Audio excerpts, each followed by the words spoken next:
Hi, I am Tasleigh Mullins, and we are here at the Pageant Perspective Podcast. I am co-hosting with Candice Freeman today. Hi everyone, yes, it's Candice Freeman here from the Pageant Perspective Podcast.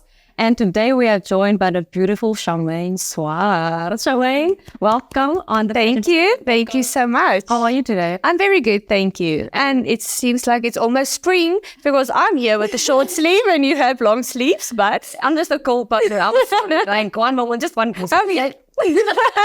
well, you half, yes. So, Charmain, we'll start off with your mom. Your baby boy is here today. Yes. With his auntie. Yes. She's babysitting. Yes, she's babysitting. You are mom, you were pageant director.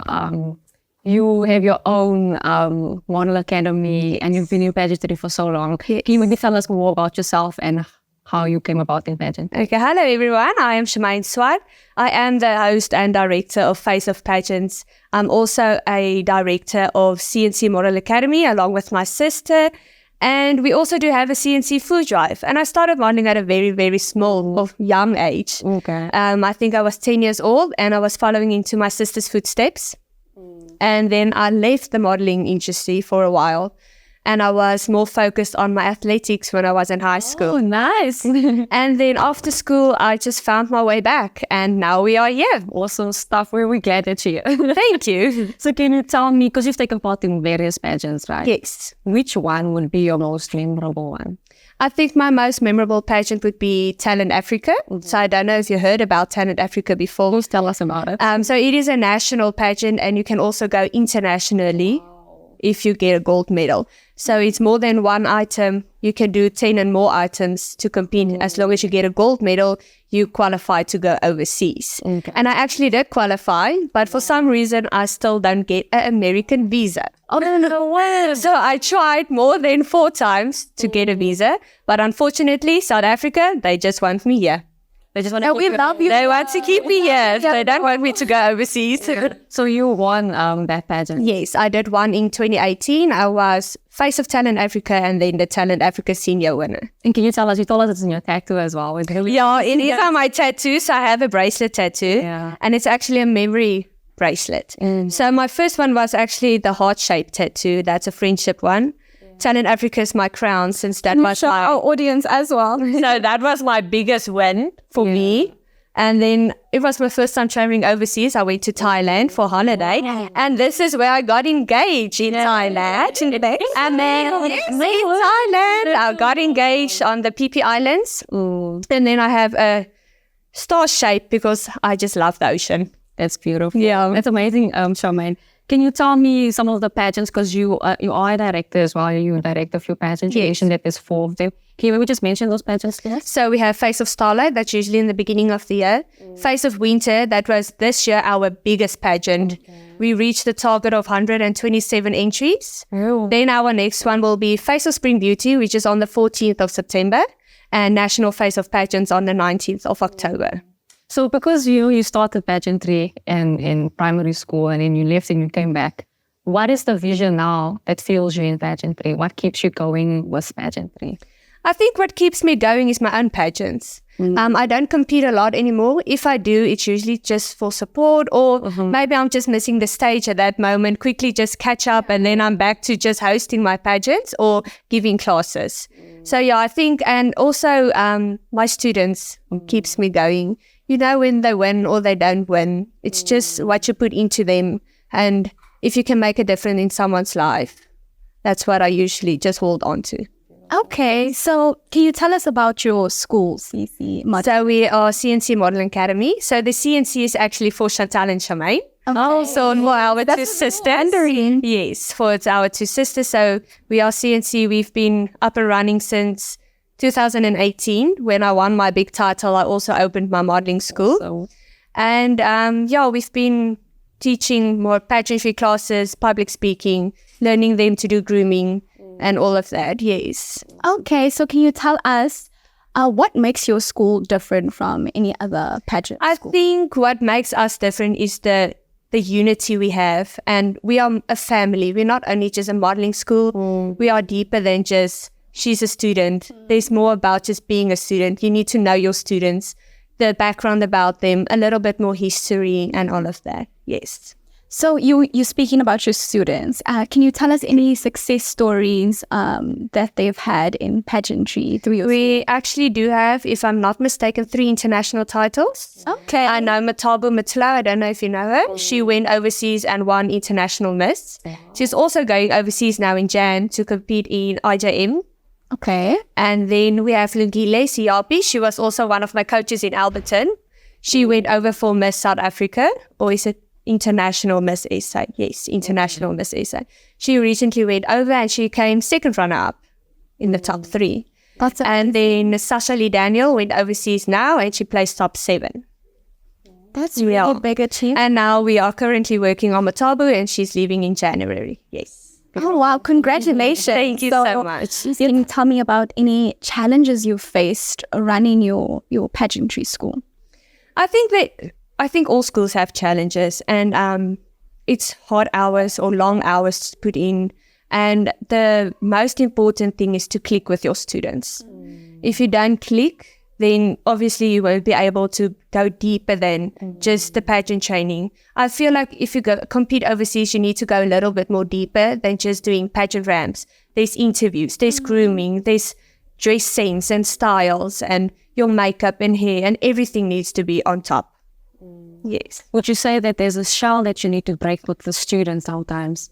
I do feel like there is a shell that you need to break. And luckily for us, we are 2 coaches. Yes. And then we have our assistant coaches underneath of us. So if I struggle maybe to break through, to click with a student, always Chantal can always break through. And she's a little bit more, what can I say, a little bit more, I don't know how to say it in English, but she can break a little bit more deeper. I see. Yes. And especially with the little ones. Yeah, I see. She has that too. That she just have that something. Yeah, that's the thing. Okay. Almost like emotional intelligence, you could say. Yes. That's something. You don't know what it is. It's just... Okay, so you really see, it seems like, and is it speaking to you, really enjoy what you do? Yes, I do love it. You do. And you're also a judge. You judge for pageants as well. Can you tell me, I always want to ask this question, is it difficult being a judge?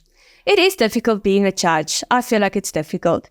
Everyone can slip on the day. Anyone can have a bad hair day. Everyone can have maybe a dress failure or something. So it is difficult, especially if you know, let's take it from a coach's point of view, if you know how hard the students work for something. Now, being on the panel and you can see the effort everyone puts in, or how many times they put in the outfit, you can see it. But unfortunately, sometimes a slip come in, or a makeup disaster, or a hair disaster.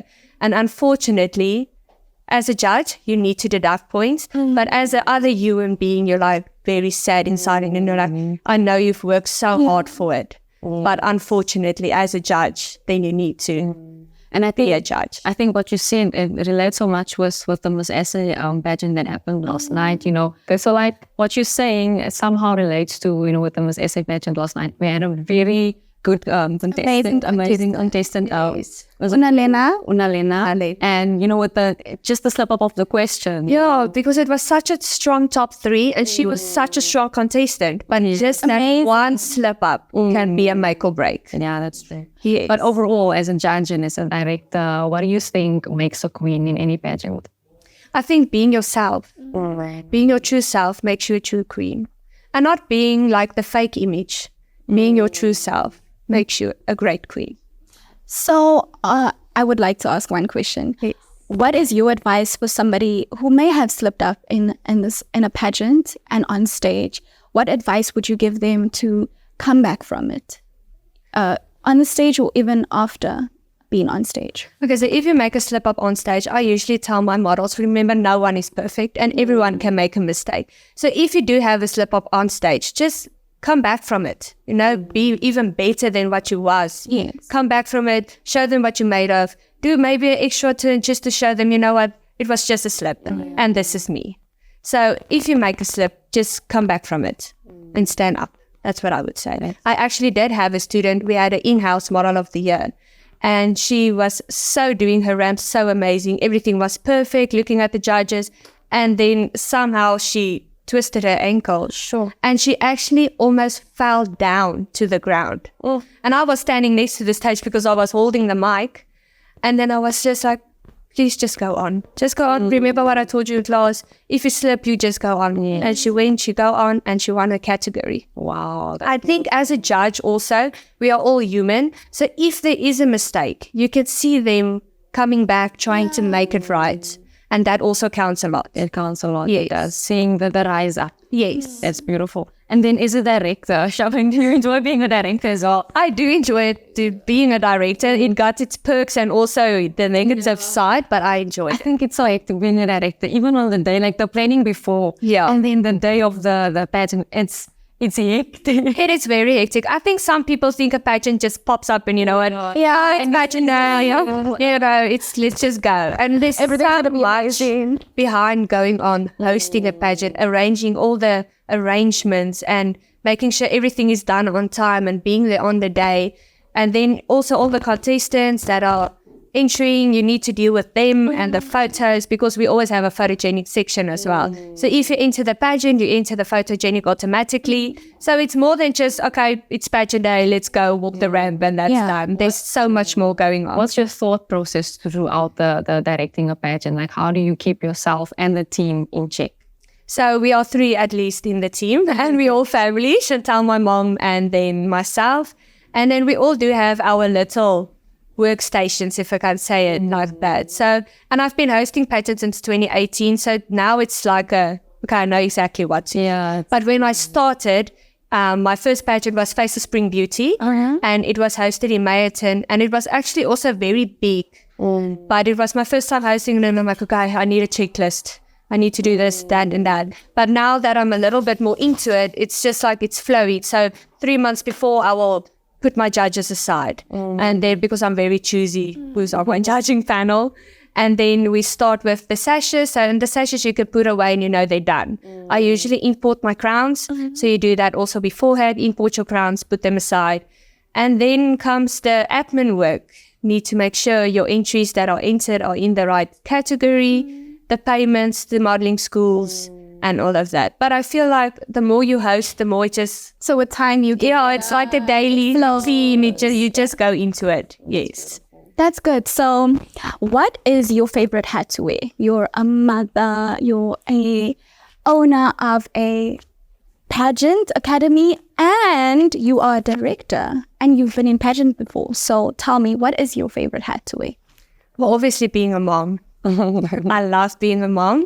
My little boy is now 2.5 months, 1 year, and he's like, oh my God, where now? I'm gone. Yeah, time flies by so quickly. But obviously, being a mom is the best that could have ever happened to me, and I would never take it away. My little boy is 1 year and 2 months. He's actually here with his auntie outside. He's so He cute. keeps me on my feet. He's such a busy little boy, but he's always at pageants also.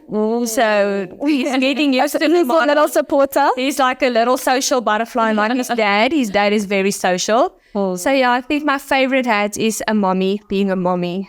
I would never change that. That's amazing. And if anyone would like to reach you or your Model Academy, how can they get hold of you? They can contact me on my cell phone number, which is 082-431-4672, or also on 073-159-0343, and also at Chantal Swart, I think it's 1995@gmail.com. Yeah, that's my sister's email address. Okay. And then we also do have a Facebook page, we have an Instagram page, and it's just C&C Model Academy. Awesome.